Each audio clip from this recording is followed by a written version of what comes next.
Graça e paz, queridos.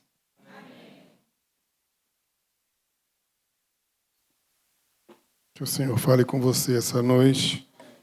Abra o seu coração, abra a sua mente. Permita que o Espírito Santo de Deus ministre a sua vida essa noite. Quero orar. Pai querido, mais uma vez, Senhor, estamos aqui na tua casa, Senhor, reunidos para louvar o teu nome, Deus, para reconhecer que só o Senhor é Deus. Eu quero colocar a minha vida, meu Deus, no teu altar. Pai, fala por meio de mim essa noite, a cada coração, e que a tua igreja, mais uma vez, seja edificada no nome de Jesus. Queridos, eu quero ler o texto, está no livro de Efésios, capítulo 1, versos 22 e 23.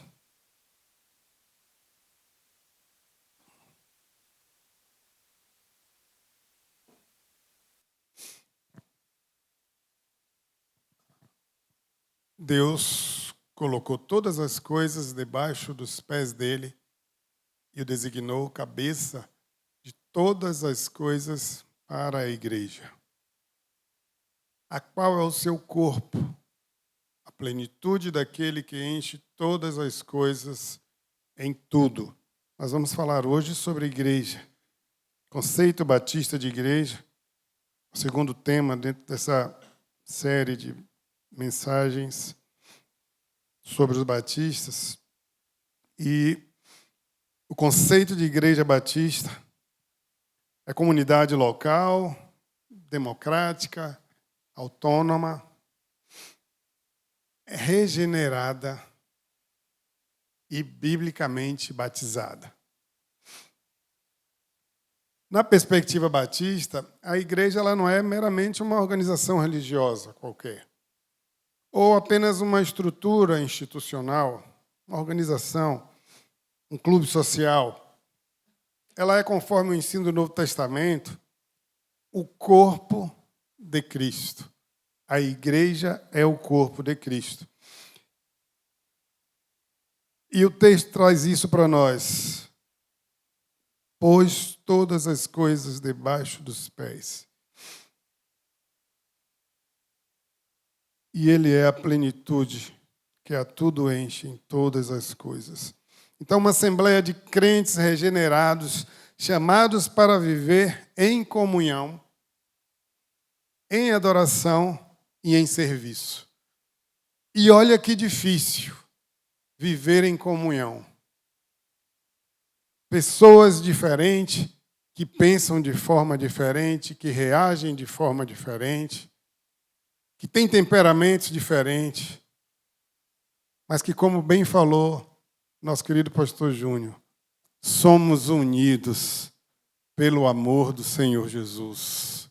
É isso que nos une, é isso que nos faz viver em comunhão com pessoas tão diferentes de nós. Só o amor de Jesus pode nos proporcionar essa comunhão, esse viver juntos, essa união.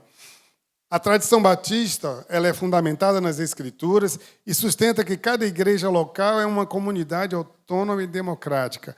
A nossa igreja é a igreja autônoma. Nós não temos uma organização central que nos governa. Nós somos governados de forma democrática, congregacionalmente. Ou seja, a assembleia da igreja é quem define os rumos que a igreja vai tomar.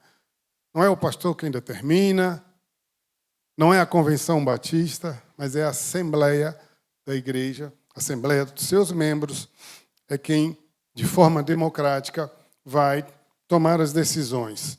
E essa assembleia ela é composta por pessoas que professaram pessoalmente a sua fé em Jesus Cristo e foram batizadas pelo modelo bíblico. E qual é o modelo bíblico de batismo? É o batismo por imersão. Tá certo? Então, aí, quando a gente está se referindo a esse modelo bíblico, nós estamos nos referindo ao batismo por imersão. Isso caracteriza a nossa fé batista. E aqui a gente vai explorar alguns aspectos fundamentais da igreja como uma comunidade de regenerados. Nós vamos falar também da autonomia do governo congregacional e nós vamos falar da constituição da igreja por crentes batizados conforme o ensino bíblico. Então, a igreja é uma comunidade de pessoas regeneradas. A igreja, verdadeiramente, ela é formada por pessoas que nasceram de novo. Isso é ser regenerado. Aquele que nasceu de novo, que é nova criatura, que teve uma experiência com Jesus e que aceitou Jesus como Senhor e como Salvador. E decidiu se submeter totalmente ao governo do Senhor. Isso é ser uma nova criatura. Aquele que foi lavado, remido, que teve os seus pecados perdoados por meio da cruz de Cristo, que reconhece que Jesus morreu na cruz para dar salvação. E que maravilha é reconhecermos que Deus nos ama de tal forma que sacrificou o seu próprio Filho para que nós tenhamos salvação, para que nós tenhamos vida eterna, para que nós possamos desfrutar da vida eterna. E Jesus disse que Ele foi preparar lugar para mim e para você. Olha que coisa boa. Promessa do Senhor, que Ele foi preparar lugar. Então, o seu lugar e o meu lugar estão preparados lá no céu, esperando pelo momento que o Senhor nos chamar. A regeneração ela é uma obra do Espírito Santo na nossa vida. Uma obra do Espírito Santo que transforma-nos em nova criatura. E Jesus declara, em verdade te digo, que se alguém não nascer de novo, não pode ver o reino de Deus. Está lá em João 3:3. É preciso nascer de novo. 2 Coríntios 5:17 também vai nos dizer assim, e assim, se alguém está em Cristo, é nova criatura. As coisas antigas já passaram. Eis que se fizeram novas todas as coisas. As coisas velhas já passaram. A vida de pecado já passou. Porque o crente regenerado não vive em pecado. O pecado, na vida daquele que foi regenerado, precisa ser um acidente. Nós não podemos viver em pecado. É verdade que a nossa natureza pecaminosa muitas vezes nos leva a cometer pecados. Mas aquele que tem o Espírito Santo de Deus, quando comete o pecado, o Espírito Santo já dá logo um sinal. A gente já percebe que alguma coisa não está certa. Porque o Espírito Santo é aquele que nos convence do pecado, da justiça e do juízo. E eu e você, segundo a palavra de Deus, temos em nós o Espírito Santo.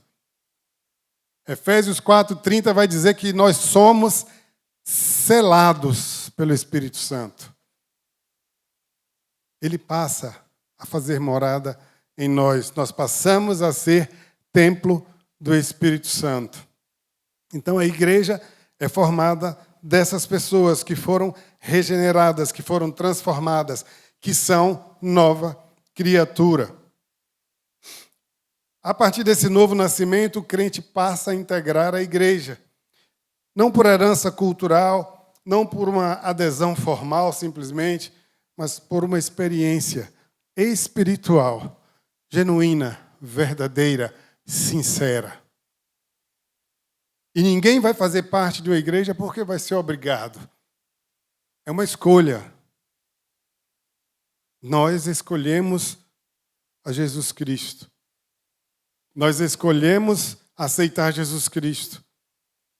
E a condição para que sejamos parte da igreja de Jesus Cristo é entregar a vida a Ele, é ser batizado Para ser membro da Igreja Batista, necessariamente nós temos que ser batizados, descer as águas, o batismo por imersão, que é o batismo bíblico. O apóstolo Pedro, ele vai descrever os salvos como aqueles que foram chamados das trevas para a maravilhosa luz do Senhor. Deixamos as trevas, porque as trevas desaparecem quando a luz chega. E a luz do Senhor um dia chegou na minha vida e chegou na vida de vocês. Louvado e exaltado seja o Senhor por isso. Vós, porém, sois raça eleita, sacerdócio real, nação santa, povo de propriedade exclusiva de Deus, a fim de proclamardes as virtudes daquele que vos chamou das trevas para a sua maravilhosa luz. Aqui a gente destaca que a membresia da igreja ela é fruto de uma conversão pessoal e verdadeira.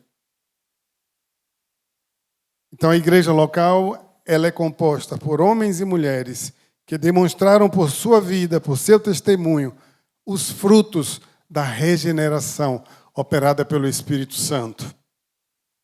Os primeiros discípulos de Jesus, conhecidos mais tarde como batistas, aceitavam como membros apenas pessoas verdadeiramente convertidas.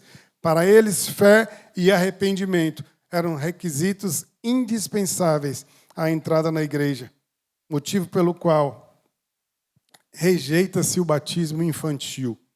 A igreja batista não batiza a criancinha que ainda não tem consciência do que ela quer. Ela precisa entender aquele passo que ela vai dar. Então, a partir do momento que a criança já tem o entendimento para escolher Jesus, aí sim nós batizamos. Então, é importante a decisão pessoal. É importante entender quem é Jesus, o que ele significa na nossa vida, para que nós possamos ser aceitos para o batismo e para fazer parte da membresia de uma igreja batista. Fé e arrependimento, requisitos indispensáveis. E era prática comum nas igrejas reformadas o batismo de crianças. E isso não encontra respaldo bíblico. E a Confissão Batista de 64 e de 1644 e 1689, reafirmam essa convicção, declarando que a igreja deve ser composta exclusivamente por crentes regenerados, como evidenciam os preâmbulos, introduções e artigos dessas confissões batistas. Em segundo lugar, a igreja é uma comunidade local, autônoma e democrática. A tradição batista também afirma que cada igreja local possui autoridade própria para conduzir os seus assuntos sob a liderança de Cristo. Ele é o grande líder. A ele a igreja precisa se submeter aos princípios que o Senhor nos ensinou. E é muito comum a gente ver aí hoje igrejas cheias de donos. Mas nós precisamos entender que o único dono da igreja é o Senhor Jesus Cristo. É dele toda a autoridade sobre a igreja. Administrativamente, a nossa Assembleia é quem decide. Mas ela precisa decidir, se submetendo à orientação do Senhor Jesus, o verdadeiro dono da igreja. 1 Coríntios 1, 2, a igreja de Deus que está em Corinto, aos santificados em Cristo Jesus, chamados para ser santos, com todos os que em todo lugar invocam o nome de nosso Senhor Jesus Cristo, Senhor deles e nosso Senhor. Filipenses 1, 1, Paulo e Timóteo, servos de Cristo Jesus, a todos os santos em Cristo Jesus, inclusive bispos e diáconos que vivem em Filipos. As nossas igrejas elas são democráticas. Nós adotamos um governo congregacional. O governo congregacional é aquele em que a congregação, por meio da Assembleia, toma as decisões, sobretudo administrativas. Um exemplo claro de um governo congregacional está em Atos 6, quando a igreja de Jerusalém escolheu os seus diáconos. Atos 6:3 vai dizer assim: escolhei, pois, irmãos, dentre vós, 7 homens de boa reputação, cheios do Espírito Santo e de sabedoria, aos quais encarregaremos deste serviço. Desde a igreja primitiva, o governo congregacional ele foi aplicado. Os apóstolos, eles não simplesmente escolheram por conta própria, mas eles disseram para a congregação: escolham dentre vós.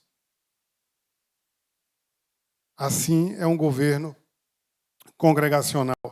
E esse modelo ele reflete a participação ativa da congregação, onde cada membro regenerado tem voz, tem responsabilidade. A autonomia da igreja local ela não implica em isolamento, mas em liberdade espiritual para seguir a direção do Espírito Santo e obedecer à palavra de Deus.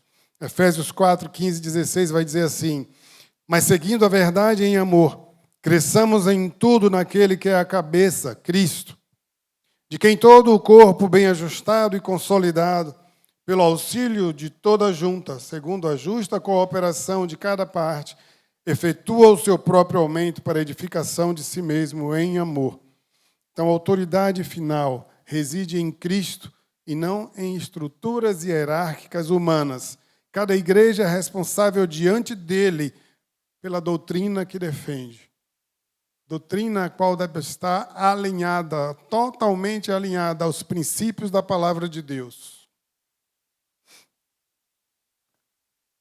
Não somos presbiteriais, governo de alguns, ou episcopais, que é o governo de um.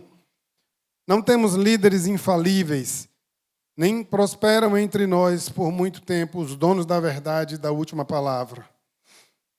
Colossenses 1:18 vai dizer: ele é o cabeça do corpo, cabeça da igreja. Ele é o princípio, o primogênito de entre os mortos, para em todas as coisas ter a primazia. O Senhor Jesus precisa, em todas as coisas, ter a primazia. Nas nossas decisões nas assembleias, na forma como nós discutimos nas assembleias, nós precisamos, antes de qualquer coisa, nos submeter ao senhorio de Jesus, à orientação do Espírito Santo, para que tomemos as melhores decisões para o destino da nossa igreja. Temos a liberdade de decidir como congregação, mas temos a responsabilidade de nos submeter à orientação do Espírito Santo, para que nós possamos ter decisões sábias, porque Ele, só Ele, é o cabeça da igreja. O batismo é a expressão pública da fé e da regeneração. É um testemunho visível de que o crente morreu para o pecado e ressuscitou para Jesus.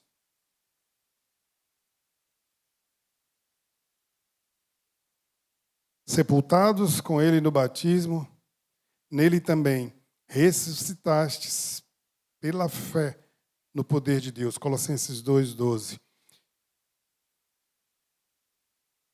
Seguindo o padrão da Bíblia, o batismo ocorre após a profissão de fé. Quando Filipe fala lá com o eunuco, expõe a palavra de Deus, depois ele vai perguntar se entendeu o que ele explicou, e aquele homem diz assim: ali há água, o que me impede de ser batizado? E Filipe pode dizer assim: se você crê no Senhor Jesus. Eles descem ali e aquele homem é batizado. Ele creu.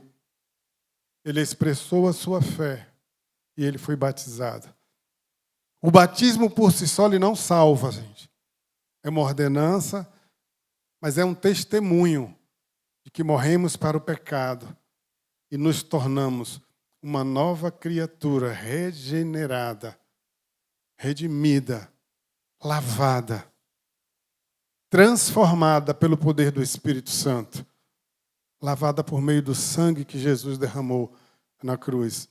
Então, quando nós vamos ao batismo, nós estamos testemunhando publicamente que somos nova criatura, que as coisas velhas ficaram para trás e que a partir de agora nós viveremos uma nova vida com Cristo.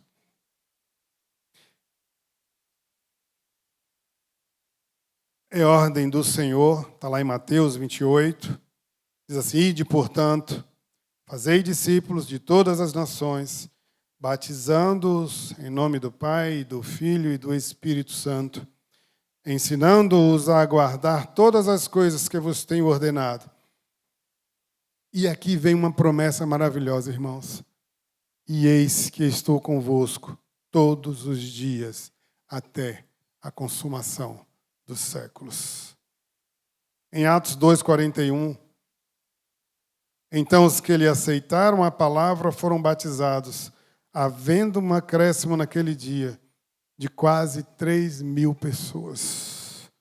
Olha que ação maravilhosa do Espírito Santo por meio da ação dos seus discípulos. Os discípulos de Jesus ali, naquele dia, batizaram aproximadamente 3.000 pessoas. Eu fico imaginando que espetáculo maravilhoso.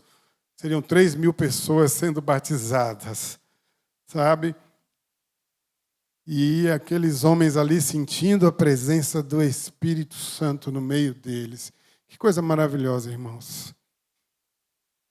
Imagina, Júnior, a gente ali no batistério batizando 3.000 pessoas. Coisa maravilhosa.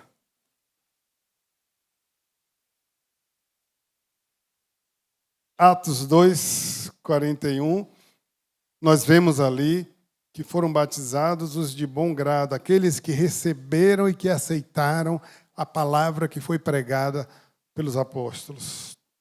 A igreja, formada por esses crentes batizados, ela torna-se uma comunidade visível de fé, uma comunidade que é dedicada à proclamação do Evangelho de Cristo. Ou seja, de graça recebestes, de graça vocês devem dar. Nós vivemos, a Bíblia diz que nós vivemos em meio a uma geração perversa, corrompida, na qual nós devemos reluzir como luzeiros. Nós somos a luz desse mundo. Nós somos o sal da terra. Se a gente vive no meio de uma geração tão ruim, perversa e corrompida, por que o Senhor, quando a gente aceita, Ele não nos tira daqui e nos leva direto para o céu? Porque nós precisamos proclamar essa palavra para que outros possam ser salvos. Então eu e você permanecemos aqui, porque nós temos uma missão de pregar esse evangelho, de ensinar, de batizar, de fazer discípulos. É por isso que nós permanecemos até o dia que o Senhor vier buscar a sua igreja. Aquele dia glorioso. Não sei se nós chegaremos lá ou se iremos antes, né? Ninguém sabe o dia nem a hora. E o texto em Atos 2:42-47 vai dizer assim: perseveravam na doutrina dos apóstolos e na comunhão e no partir do pão e nas orações. Em cada alma havia temor, e muitos prodígios e sinais eram feitos por intermédio dos apóstolos. Todos os que creram estavam juntos e tinham tudo em comum. Vendiam as suas propriedades e bens, distribuindo o produto entre todos, à medida que alguém tinha necessidade. Diariamente perseveravam unânimes no templo, partiam o pão de casa em casa, tomavam as suas refeições com alegria e singeleza de coração, louvando a Deus e contando com a simpatia de todo o povo. Enquanto isso, acrescentava-lhes o Senhor, dia a dia, os que iam sendo salvos. E o Senhor continua acrescentando ao nosso meio aqueles que estão sendo salvos. Mês passado nós batizamos alguns aí, não foi, Júnior? Acho que foram 20, né? Pouco mais de 20. O Senhor continua acrescentando. Sabe por quê, queridos? Porque a Bíblia diz que Ele é o mesmo ontem, hoje e o será eternamente. E nós proclamamos esse evangelho porque nós somos impulsionados pelo Espírito Santo de Deus. É Ele quem nos dá a sabedoria para falar as palavras que têm que ser faladas. E muitas vezes a gente fica com medo de evangelizar, de falar de Jesus para alguém. Sim, mas eu não sei o que falar, o Espírito Santo vai lhe dizer. Quando você tomar a atitude de falar de Jesus para alguém, o Espírito Santo de Deus vai lhe dar as palavras que aquela pessoa precisa ouvir. Porque não é pela minha força, não é pela sua força, não é pela minha sabedoria, não é pela sua sabedoria, é pelo Espírito Santo de Deus. É Ele quem faz a obra. Então é Ele quem vai nos dar as palavras que precisamos falar. Mas nós precisamos tomar a decisão de proclamar esse evangelho, porque nós estamos aqui para isso. Ide, fazei discípulos de todas as nações, batizando, ensinando. Louvando a Deus, os discípulos permaneciam louvando a Deus. Os discípulos permaneciam firmes, perseveravam na doutrina. A igreja de Cristo precisa perseverar na doutrina. Se existe uma coisa da qual nós não podemos abrir mão, que não podemos negociar, são os princípios da palavra de Deus. Isso é inegociável, queridos. Nós precisamos cumprir. Os princípios da palavra estão aí para ser cumpridos. Não para ser negociado, não para ser manipulado, não para que eles sejam adequados à nossa vida, à nossa maneira de viver. Muito pelo contrário. Eu preciso adaptar a minha vida aos princípios da palavra de Deus. Eu preciso submeter a minha vida, a minha conduta, o meu testemunho aos princípios da palavra de Deus. Isso é ser uma igreja regenerada. Isso é ser corpo de Cristo. Nós precisamos parecer com Cristo. Ele disse que nós faríamos as obras que Ele fez e muito mais.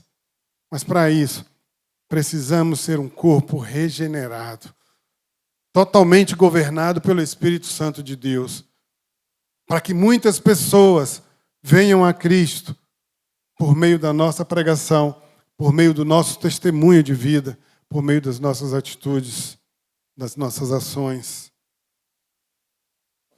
A visão batista de igreja, como uma comunidade local, como uma comunidade democrática, autônoma, ela é composta por pessoas regeneradas. E aí a gente às vezes pode estar se perguntando, e por que na igreja tem pessoas que às vezes não parecem que passaram por essa regeneração? A parábola do joio e do trigo, Jesus explica. O joio e o trigo vão crescer juntos, até que chegue a época da colheita. Porque nós aqui não temos condições de conhecer o coração de ninguém. E também não somos chamados a julgar ninguém. Mas o Senhor o fará na época da colheita, quando Ele vier buscar a sua igreja. E quando Ele disser para mim e para você, venham benditos do meu Pai, se coloquem aqui à direita. Mas terão aqueles que Ele vai dizer assim, eu não os conheço. Tem aqueles para o qual o inferno foi preparado. Aqueles que negaram a Jesus, aqueles que não foram regenerados e que muitas vezes caminham na igreja 20, 30, 40 anos, mas nunca passaram verdadeiramente pela regeneração. Nunca foram de verdade nova criatura, nunca nasceram de novo. Talvez porque os ouvidos estão fechados, coração endurecido. Ouviram tantas vezes a palavra do Senhor, mas não se renderam ao Senhor. É preciso experimentar a regeneração. É preciso experimentar o nascer de novo, para que um dia nós possamos estar com o Senhor na glória. O fato de ser membro de igreja não nos dá passaporte para o céu, queridos.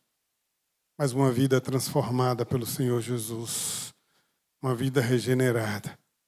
Porque a palavra de Deus nos garante isso. Ele foi preparar lugar para aqueles que se permitiram ser regenerados, que nasceram de novo, que morreram para o pecado e que nasceram para uma nova vida com Jesus.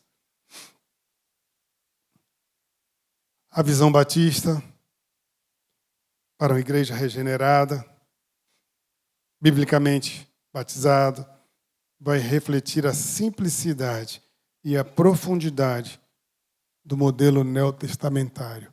O Evangelho de Cristo, ele é baseado na simplicidade. Porque Jesus foi simples, mas era profundo. Mas tinha autoridade no falar e no agir. Cada igreja é um organismo vivo, e esse organismo vivo é governado por Cristo. E é guiado pelo Espírito Santo de Deus. E é fundamentado na palavra. Essa é a verdadeira igreja. E a regeneração, ela vai garantir, para mim e para você, autoridade espiritual para que sejamos igreja. Vai nos dar uma autonomia que permite a liberdade de seguir a direção dada pelo Espírito Santo. E o batismo, ele vai identificar e vai unir os crentes na comunhão desse corpo de Cristo. O apóstolo Paulo declarou: vós sois o corpo de Cristo e seus membros em particular. 1 Coríntios 12, 27. Ser igreja, queridos, é viver em comunidade sobre o senhorio e sobre o governo do Senhor Jesus, o dono da igreja, testemunhando a nova vida que Ele concede àqueles que foram salvos, batizados e reunidos para a glória do Senhor. Ser igreja é proclamar a verdade do Senhor. Ser igreja é viver em comunhão, apesar de todas as diferenças entre nós. Ser igreja é ter a capacidade de amar o outro, mesmo quando o outro é difícil. Ser igreja é amar o outro com todos os seus defeitos e limitações. Ser igreja é ser santo. E a Bíblia nos diz: sede santos, porque Ele é santo. Que o Senhor nos abençoe, que o Senhor nos ensine a ser igreja de acordo com os seus princípios. E que esta igreja, ela seja luz para essa cidade, para esse estado, para esse país. Que essa igreja seja instrumento do Senhor para a salvação de muitas pessoas. E que Ele possa usar a mim e a você para que pessoas sejam alcançadas e possam se tornar nova criatura. Deus nos abençoe, queridos.